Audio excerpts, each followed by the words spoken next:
In an industry stuffed with marketing bullshit, empty promises, and shiny-suited liars, one woman's had enough. She knows what it's like to have the wrong clients, no money, and no time for fun. But she also knows how to fix it. And on the Business for Superheroes show, she promises to tell the down and dirty truth about business, sales, and running away with the circus. Here's your host, Vicky Fraser. To the Business for Superheroes show. I'm Vicky Fraser and this is Joe. Hello. Hello. How you doing? I'm good. How are you? All right. Good. I promised somebody a shout out in the next podcast and I've forgotten who I promised it to. Should we just go through everybody that I know? No, let's not. That's too many people. Was it John? No. Was it Vegard? Oh, it's always Vegard. Vegard. Hi, Vegard. Hi, Vegard. It would have been... Who have we had here? Oh, I don't know. Jen. Hi, Jen. Hi, Jen. I don't think it was Jen, though, because we've said hi to her before. God knows. Oh, it doesn't matter. If it's you, hello. Yeah, hi. Whoever you may be, strange person. So, yeah, this week, Joe's back. Yay! Yay. Yay. Because last week I was interviewing Lynn and Lucy about elephant charities. Cool. Hurrah! And this week we're talking about email marketing and how it's dead. Right, it's dead, is it? According to some people on the internet. Who would that be? Oh, there's always this, like, I don't know what it is. It's a contingent of so-called gurus, which I'm very specifically spelling Gewrew, who kind of pronounce various tactics alive or dead based on what they can pull out of their arses, I think. Okay. Yeah. So, quite often you'll get somebody going, email marketing so 2002. It doesn't work anymore, which is hilarious to me and my bank balance. So, what are they advocating instead? Their magic beans, whatever it is they're selling right now. Whatever magic beans they're selling. It's usually the latest bright, shiny objects. Okay. So it might be like when Pinterest first came out, everybody was like, email marketing's dead, you need to do Pinterest. Yes. So that kind of thing. So whatever new shiny thing comes out. And I'm not, by the way, saying that Pinterest doesn't work. It works very well for some people. However, that has no bearing on email. Exactly, yeah. What bugs me is when people are like, right, you need to jump on this bright, shiny object because it's the only thing that's going to work for you. And people get blinded by tactics. This is not about tactics. It's about long-term success. It's about strategies and principles. Mm-hmm. And, stuff like email marketing and Pinterest and Facebook are just tools you can use to execute those long-term strategies and principles. So don't get too hung up on the latest bright shiny object. Okay. Give it a try by all means, but don't put a shitload of time and effort into it because in the end it's not going to pay off as well as old school long-term strategies. But there's no reason not to put a bit of your marketing budget to one side to experiment around in the new technologies. Why not? Absolutely. If it works for you, put more money into it. If it doesn't work for you, stop doing it immediately. Anyway, how often do you contact your customers, Joe? Ones that I'm not currently involved in a current ongoing project with. Yeah. I don't contact them. Why? Because I'm a bad person. That is the correct answer. No, it's the wrong answer, but the bad person thing. Yes. So... I'm sorry. I know I should. You should. Or, somebody in your organisation should. Well, somebody might. We do. We do have like newsletters every now and again and things like that. Okay, good. But Are they interesting? We don't email them every day. Your newsletters. I'm not going to go down that road. Okay. They're probably written by committee. Oh, in that case, they definitely won't be useful then because the absolute best way that I know to make a piece of writing, the most boring piece of writing in the world, is to get more than 2 people to work on it. Yeah.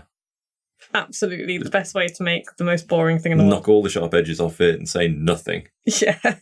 Oh, we might offend 3 people with that line. We'd better take it out and make it really bland. Yes. Which, by the way, is what most companies do. I'm not picking on your company. Kind of feels like I am a little bit. But, that goes for all companies everywhere. Companies are terrible at it. They do it. So, how often should you be contacting your customers, Joe? I suspect it depends what industry you're in. No, it doesn't. Do you know why? Joe's making defensive faces and gestures at me now. I'm doing the squirming that all the beautiful podcast listeners will be doing right now at the concept of emailing somebody every day. Can you just bear with me a moment while I remove the cat from my glass of water? That was a bad cat. That's a bad cat. Stop it. Oh, she actually has stopped it. Okay. So yeah, actually we'll go on to that first. We're not following my notes right now, but that's fine because it doesn't matter what industry you're in, because every industry contains groups of human beings.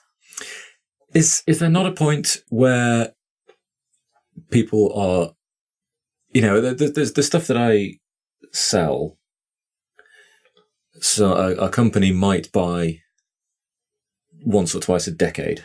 Yeah. Okay.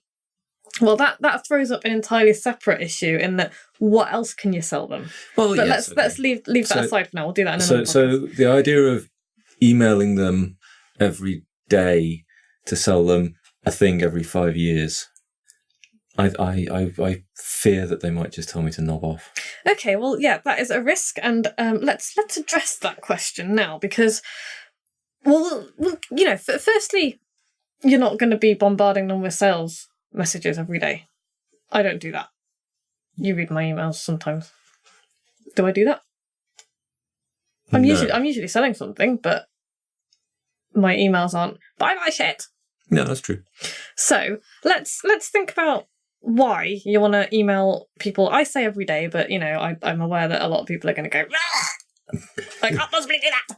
So I'll take my wins where I can get them, and let's say as often as you can stand it. And at least once a week. If you're not emailing people or contacting people at least once a week, then you're a fucking idiot, frankly. And I'm quite happy to take any amount of abuse people want to throw at me for that. Okay. So, why every day? Because it works, first of all. Hello, I'm sitting here with, sitting in a house of proof that it works. It builds long-term relationships and it allows people to get to know and like and trust the real you. And that's really important. It's really important for the people that you deal with as well, because I know that your company deals with massive multinational corporations, but they don't. They deal with the people that make the decisions. Companies don't make decisions, people do. At some point, you're going to have to build a relationship with somebody. And you've told me this before. You've told me that you build relationships with the right people, and they're the ones who are like, oh, you know what? You should talk to Joe because he knows how to do this. Yes, we do. So that's it. That is why. The other reason to email often is because I can absolutely guarantee that pretty well in your industry, none of your competitors will be doing it. That is true. And in most people who are listening industries, 99% of their competitors will not be doing it. And that's important because people don't buy when you want them to buy. They buy when they're ready. So, you saying that your customers buy once every, twice every decade or whatever. If you're going to wait for them to contact you 2 times a decade, what are the chances that they're actually going to think of you when they do it? Okay, in your industry, it might be slightly different, but even you've got competitors. You've got a lot of people who, if one of your competitors happen to talk to them the week before they need the thing that you sell, they're going to go to your competitor, not to you. So this is why I say contact often, because if, the chances that they're going to want what you're selling at exactly the time you randomly throw an email at them, once every 2 months or whatever it is, it's really, really slim. Okay. Does that make sense? It does. I believe you, and I know it's true, sitting in a house, all that kind of stuff, but it does fill me with fear. Yeah. And, I'm talking about email marketing here, but apply that to other, because I am aware that not everybody uses email. And I know that if you wanted to build a relationship with, say, an engineer in a factory, you might not go for email because they might not ever read a company email. In that case, use something else. Use something that will get to them. There's a million things you can do. Facebook messaging is becoming a thing now. But yes, it's a new bright shiny object, but this is what I'm talking about. It's a tactic to get in touch with somebody often. Mm-hmm. It might be that you want to send your engineer on the factory floor a newsletter with a bar of chocolate in it, which I guarantee they'll take notice of because all engineers like bars of chocolates. They do. With their cups of tea. So what I'm saying is think of a way, if you've legitimately, there are very few businesses, I think, that won't that won't notice emails. But, if you can legitimately come up with somebody who's like, this person will not look at an email and then prove it to me, fine, come up with another way to contact them, but do it often. People are on Facebook all the time. People are on Twitter all the time. There are ways to, get them to join a group. And I'll talk about Facebook groups at another time in the future, because they can be a really powerful thing. I know, because I'm part of 2 of them, both of whom managed to extract an inordinate amount of money from me. Really? Yeah. In training things. And, it's valuable stuff that I use and but your money's going that way instead of some other way. But my money's going there instead of somewhere else. And the reason is because they are always in my head, in my face. So I'm kind of talking about email marketing here, but I could be talking about anything that can get you in front of people regularly. It's common contact. It's constant contact is what we're talking about. But I am kind of talking about emails today. So let's talk about emails. Okay. Because they're an easy thing to do. They're very cheap. Almost free, in fact. Almost free. You can do it for free if you use something like MailChimp. Yes. But it's very, very cheap, and it's very, very easy. So, let's finish the sentence. I've stalled. You got stuck. I've got stuck. I don't know what's happened. I'm like stuck in a matrix glitch or something. Come on. Myths. I'm just saying random words now. You're broken. Broken. Come on now, pull it together. Oh man, I think it's the lack of alcohol. Oh man. Why are we not drinking wine? Well, I'm not drinking wine because it's January, but why are you not drinking? Anyway, we're off topic. Okay, I know it sounds really daunting to contact people really, really often, and you have just sat there and squirmed at me, demonstrating how awkward you find that. And yet you're squirming at me knowing that it works because you're sitting next to me. Yes. So, I'm also not the business owner or the marketing person. No, you're not. That is true. You're not. But you could... Anyway, I'm the very dry engineer. You're not a dry engineer, though. You should read some of Joe's blog posts. They're really funny. projectdingle.co.uk. Oh, you had to.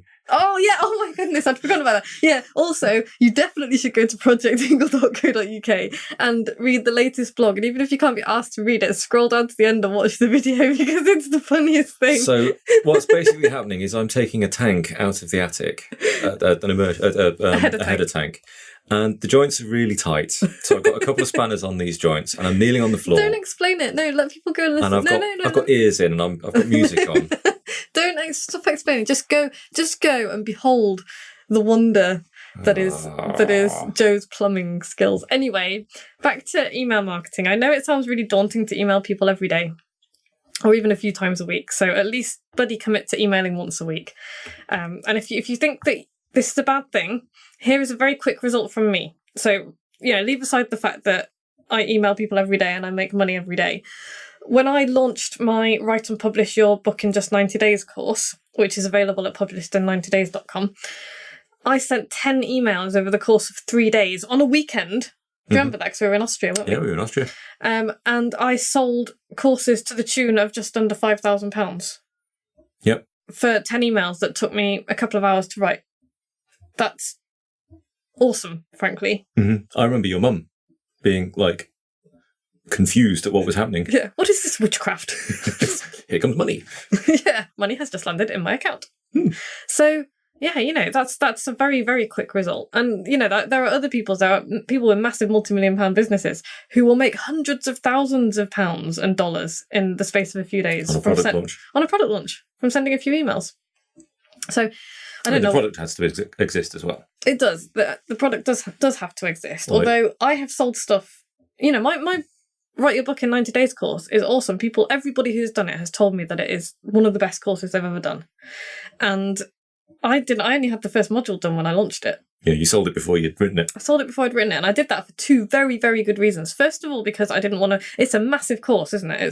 It's a big old thing. It's a big old thing. I didn't want to put that much time and effort into something if I didn't know I was going to sell it. Okay. Because you never know. You never know if you're going to sell it or not. I would have refunded... If I'd only had 2 people sign up, I would have refunded them.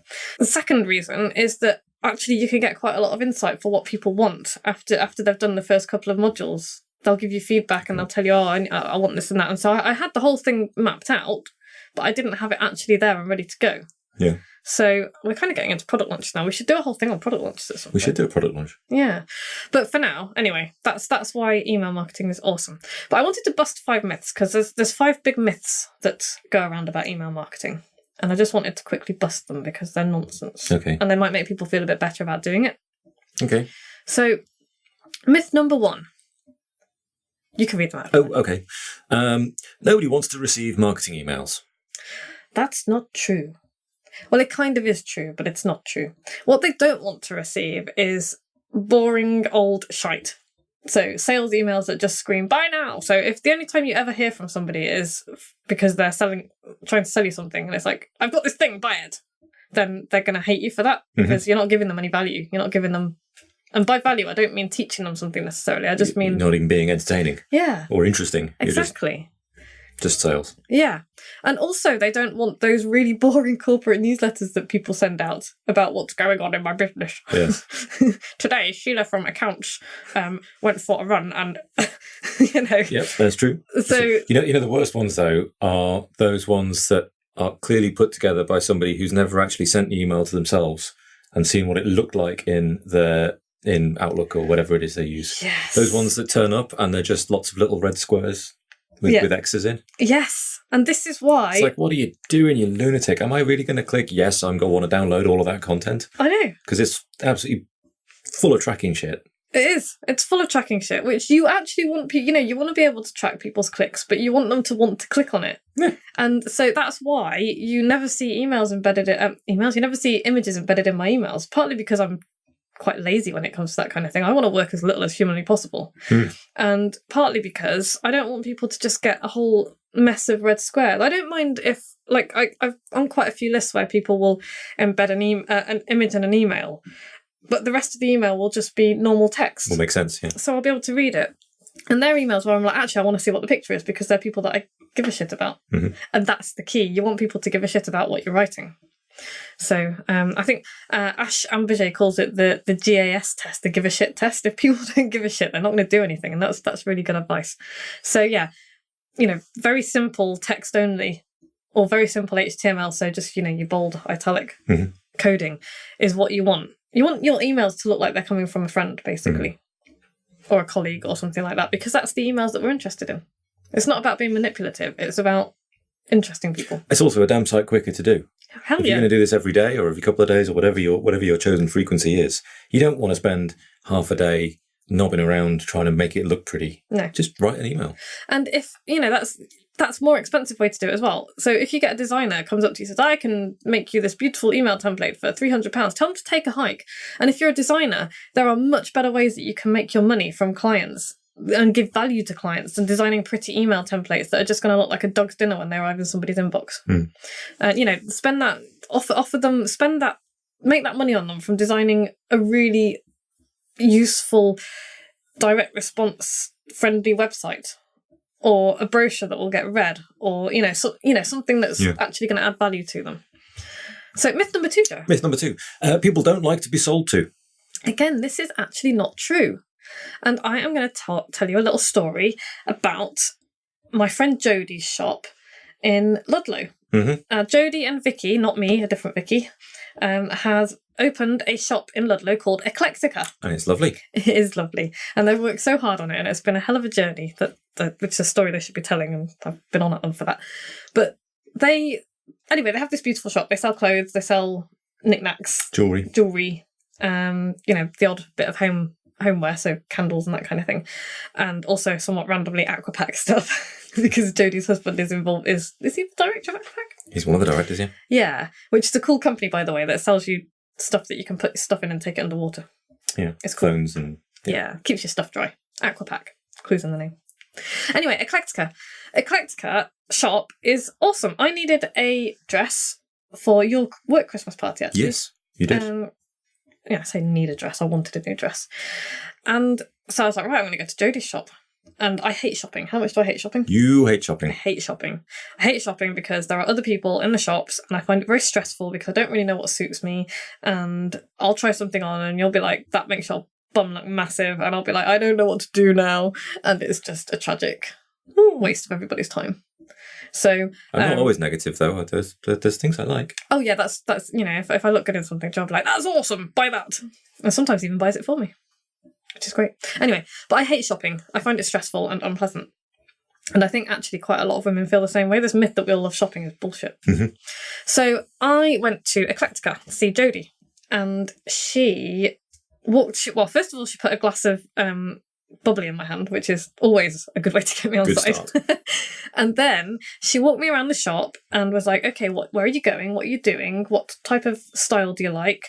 What colours do you like?" And she could already tell... How posh is it? She could already tell what colours look good on me, which I'm not very good at doing. I know that yellow looks awful on me, but beyond that, I'm a bit clueless. So she pulled together a pile of 4 or 5 things, escorted me into the changing room, and left me there for a few minutes. And she was like, "Right, try each thing on and come out." So I did. And she was like, that one doesn't suit you. That one doesn't look so good. Came back out in a dress, and she was like, that one looks amazing. And it did, didn't it? Mm-hmm. And it did. You thought so as well. And I was like, oh, and it's quite a low cut dress. So I was like, well, what am I gonna do with that? And she said, I think a beautiful pendant necklace would look really good with that. Mm-hmm. I was like, I don't really wear jewellery. And she said, wait there, I'll be back in one moment. And she came back with a couple of different options for me, and I went away that day with the better part of 200 quid's worth of dress and accessories, and I was delighted to part with it because it was such a lovely experience, and it was all spot on. It all suited, and it all worked, and it all went well together. And I've since worn that dress with a black polo neck underneath it at a daytime event because it is a little bit booby, isn't it? Mm-hmm. Which I've got no objection to getting my cleavage out, but I don't want it out all the time. So, but it's perfect for daytime. It's perfect for parties.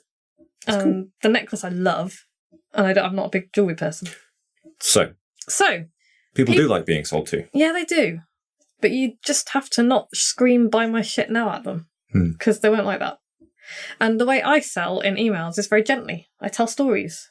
I tell people interesting things. I make people laugh. And then at the end of it, there's a little call to action, which is, you know what? If you want to get a bit deeper into my world, join my inner circle, businessforsuperheroes.com/inner-circle. Smooth. Myth number 3, Joe. Myth number 3. If you email too often, you'll be labelled a spammer. No, because spam is unsolicited email that you send to people. It's email that people haven't asked for. If you email my way, which is asking people to opt into your email list, it's by definition not spam. People have asked you to send them something. Mm-hmm. Myth number 4. Myth number 4. Unsubscribes are bad. No, unsubscribes are good. I get, and Joe's giving me a squinty eye. No, I'm cool with this. I get why you might think that unsubscribes are a bad thing. And, if 3,000 people all unsubscribe off your list, then there's probably something wrong and you should look at it. But if you're getting a few unsubscribes every week, that's fine because it's a self-cleaning mechanism. These are people who are not your customers. Yeah, they're people who don't want to hear from you. Therefore, why do you care if... They don't like your tone, they don't like your methodologies, or whatever it is. They are not your customers. That's fine. You can't please everybody and you shouldn't try. Yeah. And we'll come to that in 2 weeks. I've got 2 weeks planned already. Okay. So, myth number 5. Open rates are important. Only to your ego. What's an open rate? Okay, so that's how many of your emails get opened. And you can tell this because you've sent your emails through a sensible mailing system. Yeah, and that's a big topic that we can't go into right now, but for the love of all that is holy, do not send emails, marketing emails via your ISP, because you will get blacklisted and your business will die. That's like myth number 3. If you email too often, you'll be labelled a spammer. So yeah, if you just email gajillions of people, from your like Gmail or your iCloud or whatever, then you will be a spammer. Yeah, and you will get your ISP blacklisted, and that is a really, really serious thing because it means that your website, your whole domain will just get your domain blacklisted. Your domain will get blacklisted, which means that you won't get traffic to your website and all sorts of shit. It's real bad. So don't do it. But yeah, open rates, they don't matter. You can't... I often read emails in the preview pane of my email client, and that doesn't register as being opened. Right. It only registers as being opened if you double click on it and actually physically open it. So A, it doesn't give you a true reckoning of how many people are opening your emails. And B, who cares? Because it only matters that, it only matters if you're making sales. I would track your clicks. If people are clicking on your emails, that's good. But better even than that, track your sales. How many sales are you making through your emails? That's the only metric that matters. The only possible reason I can think of for looking at your open rates is, no, I can't. It's only click rates. Because if you're trying to get an idea of what people are interested in, then you want them to click on a... What's the difference between an open rate and a click rate? Okay, so an open rate is opening the actual email. Mm-hmm. A click rate is clicking on a link in the email. All right, doing something you've asked them to do. That's a useful metric to use. But only if you want to know what people are interested in. So it might be that I want to know whether people are interested in email marketing or writing a book. And so I can see who's clicked on what link and then send them specific. Yeah, so it is clever. There's all sorts of stuff you can do. But we're getting into quite complicated stuff that I actually charge people for now, so I'm going to stop talking about that. So yeah, that's the 5 myths, which are, nonsense, so don't worry about them. Very quickly recap. Myth number 1, nobody wants to receive marketing emails. Myth number 2, people don't like to be sold to. Myth number 3, if you email too often, you'll be labelled a spammer. Myth number 4, unsubscribes are bad. And myth number 5, open rates are important. So we've busted all those. Okay. And I just want to go on to the number 1 problem that people give me when I tell them to email often, which is, what will I write about? What on earth will I write about? And that is a legitimate concern, and I totally get that. And we'll talk about that next week. Oh. Okay. Yeah. So I was going to talk about it now, but we're 25 minutes in, and next week is all about how to get ideas. Okay. So I want to talk about, what you can write about basically every day. Because I get that there's only so many things you can say about car tyres, if that's what you sell. Okay. So next week, tune in next week, and I will show you how to never, ever run out of things to talk about. Blimey. I know. That's quite a thing. It is quite a thing. It's a bold claim. It is a bold claim. But it's one I'm willing to stand behind. Blimey. I've met some dull people. Yeah, so have I. Which is sad, really, because I don't believe that anybody really is that dull. They're just really crap at being interesting. Right. No, but they are. People inherently are interesting. John would totally disagree with that. He'd be like, most people are fucking stupid and boring. But I disagree with him. We have long drawn out drunken rows about this in Cork. As long as it doesn't poke you in the eyes, it won't. Yeah. Right. Right, anyway, so yeah, coming up next week, how to get ideas, how to never run out of things to talk about, and how to always be more interesting. Sweet. Yeah. So yeah, call to action this week. If you want to write a book, go to publishedin90days.com. Publishedin90days.com. Yeah, for the best course on writing a book that you will ever find. Blimey. That's a bold claim as well. That is a bold claim. Disclaimer. I haven't tried all of the book courses out there. And yeah, we've had a few new Inner Circle members join the Sweet. Small Business Superheroes. Welcome to the new Inner Circle people. Welcome to the new Inner Circle people. And if you want to join too, if you want to be part of the cool gang and drink the Kool-Aid, then go to... Don't drink the Kool-Aid. Why? What was that sect where they gave out the Kool-Aid? Oh, no, died? Hell no, don't drink the Kool-Aid. That was the... French Davidians or something? Oh, what was his name? David Koresh. Yes. No. Oh, one of them. Anyway, yeah. Don't drink the Kool-Aid. Don't drink the Kool-Aid. Just join us. Come to the Inner Circle and drink gin with me instead. That's a better plan. Yeah, gin is perfectly safe. So if you want to do that, go to businessforsuperheroes.com/inner-circle and join soon, because we're having a get-together up in the frozen north in the next few weeks. Excellent. Will there be curry? I think there's going to be pub grub and then running across the hills. Sorry, running? Yes. That's not compulsory. I hate running. Beer and food is. Beer and food. Yeah. I'm there. Right. Thanks, Joe. No worries. Thanks, everybody, for listening. I hope you're still there. Thanks, my God. Thanks, my God. Have a splendid week. Be good. If you can't be good, don't get caught. And we will see you, hear you. No, you'll hear us. You'll hear us. Same time next week. Bye. Bye. Like what you've just heard? Tell your colleagues, tell your friends, send them to www.businessforsuperheroes.com/podcast.